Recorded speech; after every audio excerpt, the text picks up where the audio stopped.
Over the 7.5 years between April 2004 and November 11, Premier showed a 7,300% return on investment in its ordinary shares. It was 73 times what it was when we got there. This was the highest of any other company listed on the Johannesburg Stock Exchange.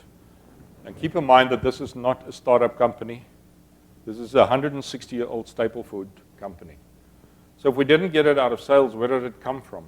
And how did TOC contribute to that? Well, if you look at the throughput per unit, on milling product, it more than doubled in the period that we were there. It shot up by 144%. On bread, there's 1 year less year, but it went up by 70%.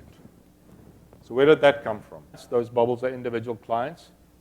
On the vertical axis, the total throughput that we made with them, and the size of the bubble would be the turnover that we made.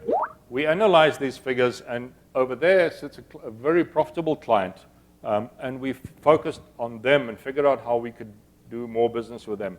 We had very strong competitors. It's very difficult to gain significant market share without eliciting a price war. So we cherry-picked in this environment.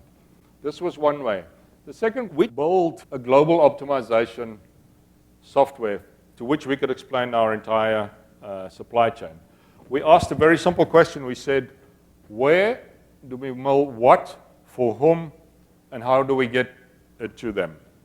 We couldn't get this thing to work for 2 years because the number of permutations that comes out of those little 4 questions happened to be about 1,000 times the number of stars in the universe. We eventually managed to crack it, and the constraints that we put on the system is what is the most profitable way to do this while still ensuring 99% availability. We managed to build this machine, and it was a significant competitive advantage, and I still think to this day our competitors have not managed to match that.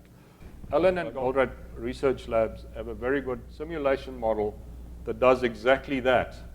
So the maths of that return is quite simple. Throughput needs to go up. Operating expenses came down. When we got there, there was really some significant waste. Investment, in our case, actually came down. And here, I think, is one of the most significant under-marketed advantages that TOC holds. Out of the software, we learned that some of our molds are way more profitable to use than others. So what we did is we ran these molds as what we called capacity molds. And we got these things to run at about 110% of their design capacity, which I didn't think was possible. And then we just used the other molds that we have as overflow molds. But what this allowed us to do is it allowed us to avoid significant capital investment.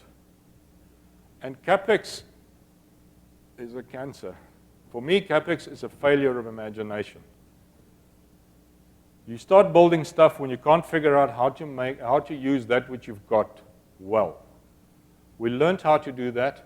Secondly, what happened is we've all of a sudden found ourselves with significant excess capacity in certain locations. So we sold them. We just made the product flow.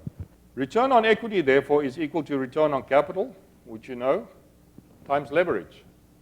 Alan already referred to the fact that we did a management buyout. We did that predominantly with debt.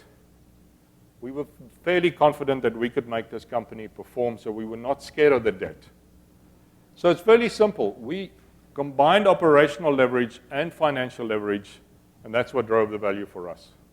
Just some concluding remark. It was a real privilege working with Ian preparing this presentation because we had to go back and challenge some absolutely fundamental assumptions. We realized really the key starts off figuring out what will it take to get customers to be willing to pay more and buy more, and designing good tests for that. Once you figure that out, you figure out the effectiveness portion. And then you can say, okay, what do we need to make that really efficient, to supply that really efficiently? Constantly checking those assumptions. So I had major insights, as he said, during the project, figuring out most of the time what not to do. We could have done this much, much faster, created even more value. Thank you so much, Ian, to you and your team for working with us and preparing this. Thank you.